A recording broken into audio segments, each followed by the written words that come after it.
एक बार दो भिक्षुओं ने प्रव्रज्ञा ली और जंगल में जाकर साथ रहने लगे। उनमें से एक आलसी था और दूसरा उद्यमी। दोनों अपने अपने ढंग से साधना करने लगे। आलसी साधक लकड़ियां इकट्ठी कर उन्हें जला लेता और गप्पे लड़ाते हुए अपना पहला प्रहर बिता देता था। सावधान भिक्षु अपनी साधना में लगा रहता और आलसी भिक्षु को सलाह देता कि असावधान व्यक्ति का धर्म पालन असंभव है, पर वह सावधान भिक्षु की बातों पर ध्यान नहीं देता था। आलसी साधक दुष्ट भी था। जब सावधान साधक साधना खत्म करके सोने जाता तो आलसी साधक कहता, अरे ओ आलसी, साधना करने वन में आए हो या सोकर समय गंवाने। सावधान साधक को तो वह इस प्रकार कहता था, पर खुद दूसरी ओर जाकर सो जाता था। सावधान साधक थोड़ी देर आराम करके उठ जाता, फिर ध्यान साधना में लग जाता था। इस प्रकार निरंतर अभ्यास करते हुए सावधान साधक कुछ ही दिनों में अरहत्व प्राप्त कर गया। दूसरा साधक पूर्ववत प्रमाद में ही समय बिताता रहा। वर्षावास समाप्त हुआ। दोनों साधक बुद्ध के पास पहुँचे। कुशल क्षेम के बाद बुद्ध ने पूछा कि उनकी साधना कैसी रही। आलसी भिक्षु तुरंत बोला, इस प्रमादी भिक्षु की बात न करें, इसने तो अपना पूरा समय सुख से लेटकर सोते हुए बिता दिया। तुमने क्या किया? मैं रात के पहले प्रहर से ही आग जलाकर उसके पास बैठकर साधना करता रहा। मैंने पहले दिन से ही साधना प्रारंभ कर दी थी। बुद्ध समझ गए कि वह झूठ बोल रहा है। उन्होंने कहा, अरे तुमने तो जरा सी भी सावधानी नहीं बरती, असावधान होकर साधना की। अब उल्टे सावधान उपासक की निंदा कर रहे हो कि उसने अपना समय व्यर्थ बिता दिया। तुम प्रमाद की तुलना अप्रमाद से कर रहे हो। यह सुनकर आलसी को अक्ल आई। उसने भी कठिन साधना शुरू कर दी और अरहत्व प्राप्त किया। एक समय की बात है, जब एक बौद्ध भिक्षु भोजन बनाने के लिए जंगल से लकड़ी लेने गए। तभी उन्होंने कुछ अविश्वसनीय देखा। उन्होंने एक लोमड़ी को देखा जिसके पैरों में काफी गहरी चोट लगी थी, जिसके कारण वह शिकार नहीं कर पा रही थी, लेकिन फिर वह काफी स्वस्थ प्रतीत हो रही थी। उसने सोचा कि आखिर इस हालत में ये लोमड़ी जिंदा कैसे हैं? भिक्षु अपने विचारों में खोए जंगल की ओर बढ़ रहे थे। तब उन्होंने कुछ हलचल सुनी। उन्होंने अपने पीछे एक शेर को आते देखा। शेर देखते ही वह तुरंत पेड़ पर चढ़ गए और वहां से देखने लगे। शेर ने एक हिरन का शिकार किया था और उसे अपने जबड़े में दबाकर लोमड़ी की तरफ बढ़ रहा था। उसने लोमड़ी पर हमला नहीं किया, बल्कि उसे खाने के लिए मांस के टुकड़े भी दे दिए। भिक्षु को यह देखकर और भी आश्चर्य हुआ कि शेर लोमड़ी को मारने की बजाय उसे भोजन दे रहा है। भिक्षु को काफी आश्चर्य हुआ। इसीलिए अगले दिन वह फिर पेड़ पर शेर का इंतजार कर रहे थे। फिर से वही हुआ। शेर शिकार का टुकड़ा लोमड़ी को देता और यही चलता गया। भिक्षुक बोले कि यह भगवान के होने का प्रमाण है। वह जिसे पैदा करते हैं उसकी रोटी का भी इंतजाम कर देते हैं। आज से इस लोमड़ी की तरह मैं भी ऊपर वाले की दया पर जीऊंगा। वही मेरे भोजन की व्यवस्था करेगा। यही सोचकर वह एक वीरान जंगल में बैठ गए। पहले, दूसरे, तीसरे दिन कोई नहीं आया। किसी ने उन पर ध्यान तक नहीं दिया। धीरे धीरे उसकी ताकत खत्म हो रही थी। वह चल फिर भी नहीं पा रहे थे। तभी एक महात्मा वहां से गुजरे और भिक्षु के पास पहुंचे। भिक्षु ने अपनी पूरी कहानी महात्मा को सुनाई और बोला, आप ही बताएं कि भगवान मेरे प्रति इतना निर्दयी कैसे हो गए? वह मेरी मदद क्यों नहीं कर रहे? महात्मा जी ने कहा, लेकिन तुम इतने मूर्ख कैसे हो सकते हो? क्यों नहीं समझते कि ईश्वर तुम्हें उस शेर की तरह बनते देखना चाहते थे, लोमड़ी की तरह नहीं।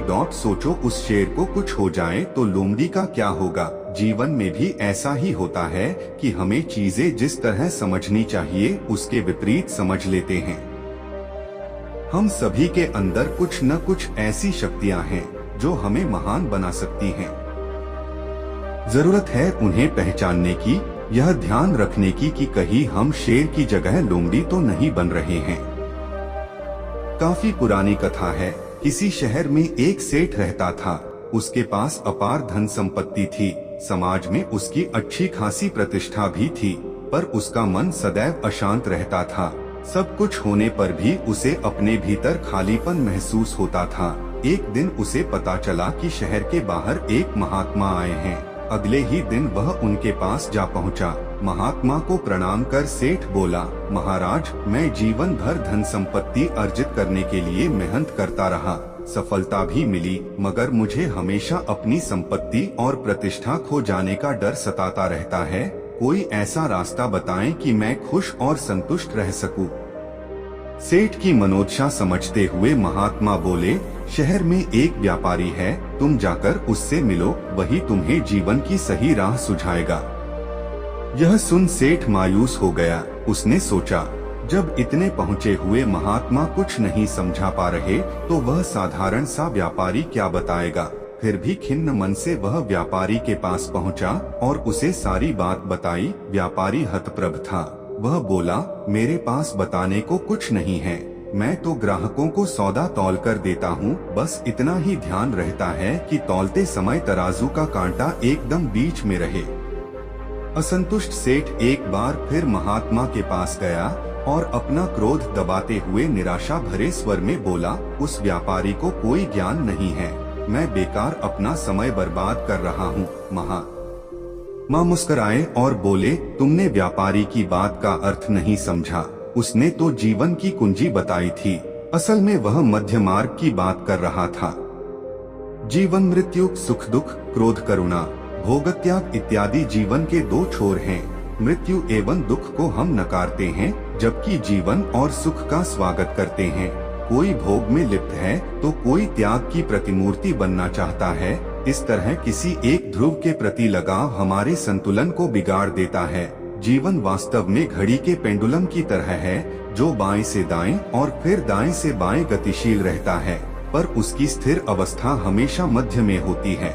हमारा जीवन भी सुख दुख, जीवन मृत्यु रूपी एक छोर से दूसरे छोर तक एक प्रवाह है। जीवन के दोनों पहलुओं, दोनों छोरों को एक साथ न देख पाने के कारण वे हमें अलग अलग मालूम होते हैं, जबकि वास्तव में वे दोनों एक ही सूत्र से बंधे हुए हैं।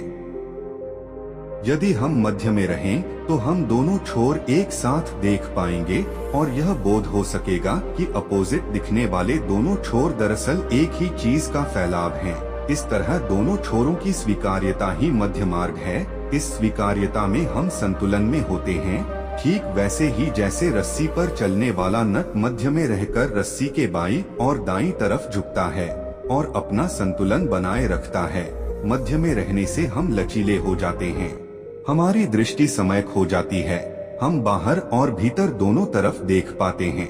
हम सफलता के बजाय सार्थकता की तलाश में लग जाते हैं, चित्त द्वंद्व से मुक्त हो तनाव रहित हो जाता है।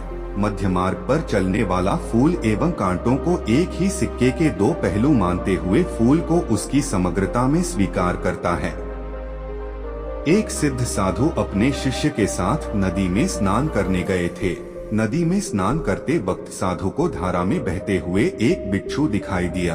बिच्छू को पानी से बचाने के लिए साधु ने अपने हाथ को उसकी तरफ आगे बढ़ाया, परंतु बिच्छू ने साधु के हाथ पर अपने तेज डंक का प्रहार किया। साधु ने उसे बचाने के लिए दोबारा अपना हाथ आगे बढ़ाया, परंतु इस बार भी बिच्छू ने अपने डंक का तेज प्रहार किया। साधु का बचाना और बिच्छू के डंक की प्रक्रिया कई बार चला, लेकिन अंत में साधु अपने प्रयास में सफल हुए और बिच्छू को पानी के बाहर निकाल लिया। इस बचाने की प्रक्रिया में साधु के हाथ में बिच्छू ने 7 से 8 बार डंक मार चुका था। समीप में साधु का एक शिष्य यह सब खड़ा होकर देख रहा था। शिष्य से नहीं रहा गया, उसने साधु से पूछ लिया कि महात्मन, जब बिच्छू आपको डंक मार रहा था तो आपने इसे पानी के बाहर क्यों निकाला? शिष्य के सवाल को सुनकर साधु मुस्कुराते हुए बोले कि डंक मारने का स्वभाव बिच्छू का है। इस जवाब को सुनकर शिष्य ने कहा कि फिर आपने उसे बचना क्यों नहीं छोड़ दिया? शिष्य की बात सुनकर साधु फिर मुस्कुराते हुए बोले, जब बिच्छू जैसा कीड़ा डंक मारना नहीं छोड़ सकता मैं तो स्वभाव से ही साधु हूँ। भला मैं कैसे अपने स्वभाव त्याग देता और बिच्छू को बचाना छोड़ देता? इस कहानी से एक बात साफ हो जाती है कि व्यक्ति को अपने स्वभाव के विपरीत व्यवहार नहीं करना चाहिए। किसी भी परिस्थिति में अपने स्वभाव को शांत बनाकर रखना चाहिए।